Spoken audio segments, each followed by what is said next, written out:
Do you want to know how you can log into your Ulta credit card account? If yes, then this video is for you. Hello and welcome to One to Step. It's your host back again with yet another interesting tutorial video. In this video, I'm going to teach you how you can log into your Ulta Rewards or your Ulta Beauty credit card account.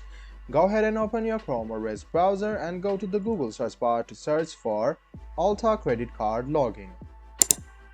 Click on the first link which appears on your screen.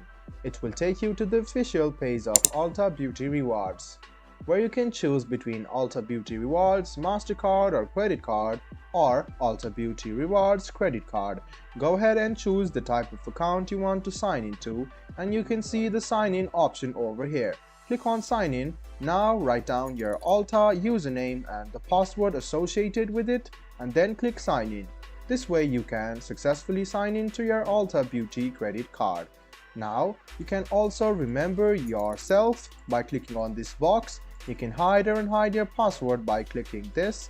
And then if you want to change your username or password or have forgotten it, go ahead and follow this link. If you don't have an online account yet, go ahead and click register now and create yourself an Ulta Beauty credit card account. I hope this video about how you can log into your Ulta Beauty Rewards credit card account was helpful for you. If you still have any kind of confusion, please do mention us on the comment section down below. Like the video, subscribe to the channel and do hit the bell button for more. Hope to see you in the next video as well. Until then, goodbye, take care and make sure you enjoy.